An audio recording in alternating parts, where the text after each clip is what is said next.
Imagine having stacks of cash so high you could build a fort, yet you can't even buy a loaf of bread.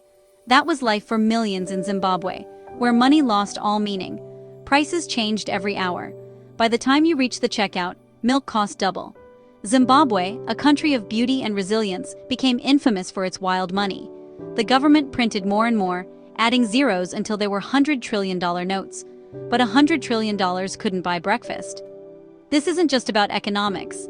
It's about people whose savings turned to worthless paper overnight. Traditions, like marriage, were upended. Planning for the future became impossible. Yet, in the chaos, people found ways to survive, laugh, and adapt. We'll see how families used wheelbarrows for groceries and paid bride prices with stacks of bills worth less than the paper. This is more than a history lesson. It's a journey into the heart of a nation that refused to give up. You'll hear how they made it through the madness. And trust me, the ending is something you won't want to miss. Let's dive in. Picture this: a mountain of money and you're still hungry.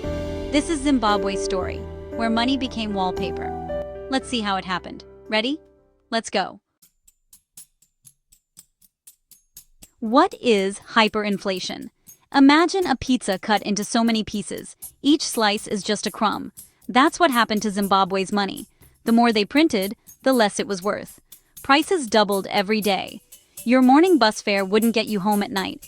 People spent their salaries within an hour before it lost value. Wallets were useless. People carried cash in bags and wheelbarrows. Sometimes, shopkeepers weighed money instead of counting it. Bank accounts and pensions vanished overnight. Imagine working your whole life only to find your savings can't buy a newspaper.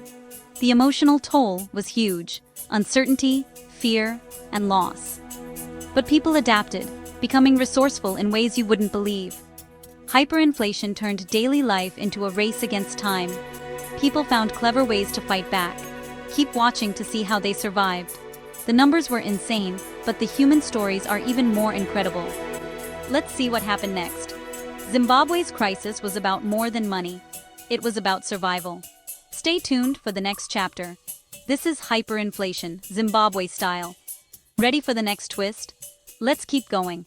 The story only gets wilder from here. Don't blink. You might miss something. On to the next scene. In Zimbabwe, marriage involves a tradition called rura, or bride price, a gesture of respect, not a transaction. Normally, it's paid in cattle or a significant sum of money. But during hyperinflation, the bride price became surreal. Families agreed on billions, but by the time the cash arrived, it wasn't enough. The price kept changing. Negotiations never ended.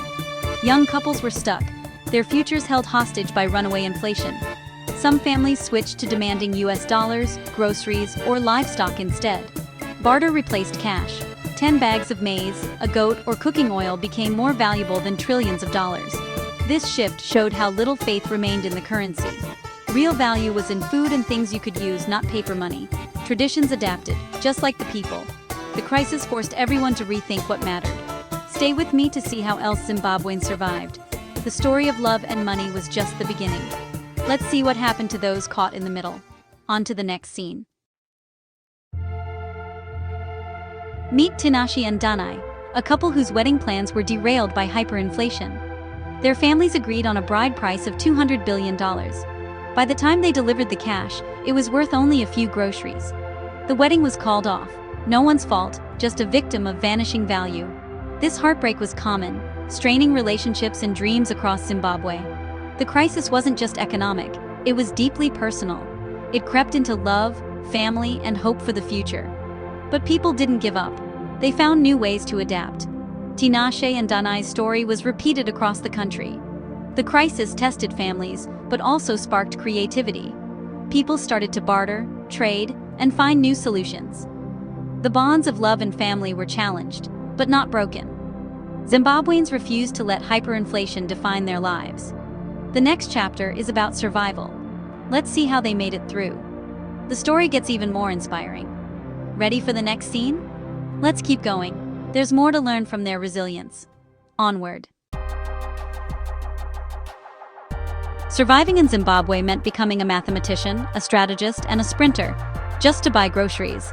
People rushed to spend their pay before it lost value, often running from work to the store. Shelves were empty, lines were long, and prices changed by the minute. Creativity was key. Many abandoned the Zimbabwean dollar for US dollars or South African rand. Those with relatives abroad were lucky. A single $20 bill could be a lifeline. An underground economy thrived, built on trust and foreign currency. People grew food in every available space, shared with neighbors, and relied on community. Skills like gardening, preserving food, and fixing things became essential. The spirit of Ubuntu, I am because we are, kept people going. Survival meant adapting every day. Communities grew closer, sharing what little they had. The crisis forced everyone to rediscover old skills. Zimbabweans turned hardship into opportunity. Their resilience was their greatest asset. Let's see what daily life looked like. The next scene shows the reality on the ground. Ready to see how people coped? Let's continue. The story isn't over yet. A normal day started with checking the latest exchange rate. Your whole day depended on it. You'd grab a bag, not for groceries, but for the cash to buy them.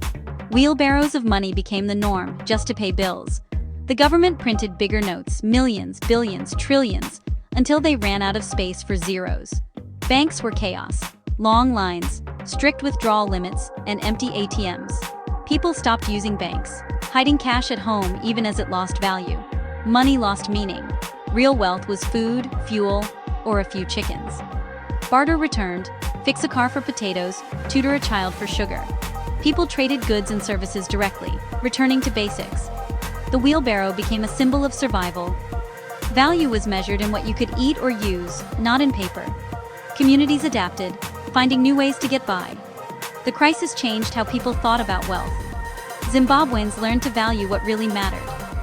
The next scene is about hope in the chaos. Let's see how laughter and unity helped people endure.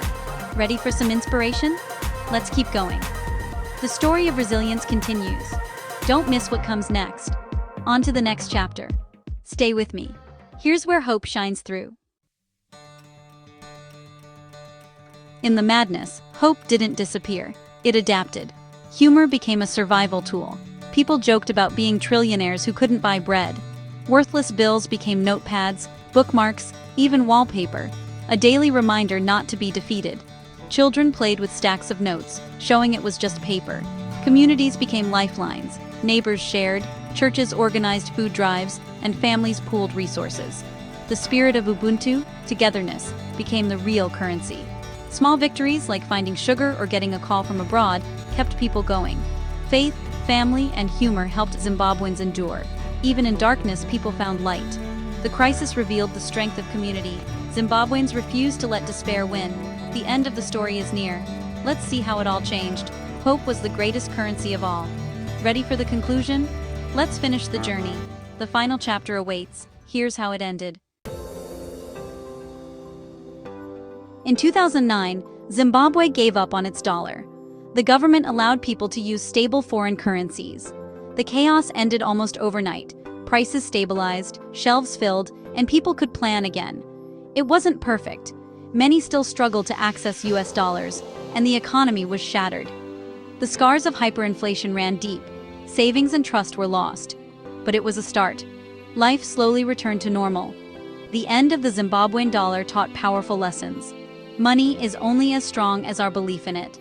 Real wealth is in people, not paper. Zimbabwe's recovery was slow, but hope returned. The world learned from Zimbabwe's experience. The resilience of the people was the true story. The crisis changed the nation, but didn't break it.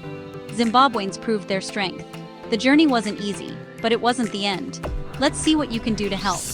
The story continues with you. Ready for the final message? Here's how you can make a difference. Zimbabwe's story is a lesson in resilience, community, and hope. The crisis isn't over. Families are still rebuilding, planting gardens, starting businesses, and educating children. Organizations on the ground support these efforts, helping people create a stable future. The real currency of Zimbabwe is its people. You can help. A small donation to local organizations can change lives, helping families grow food, start businesses, or send kids to school. Your support keeps hope alive. Thank you for listening. Together, we can help write a new chapter for Zimbabwe. Every bit of support makes a difference. The story of resilience continues. With your help, be part of the solution. Thank you for being here. Until next time.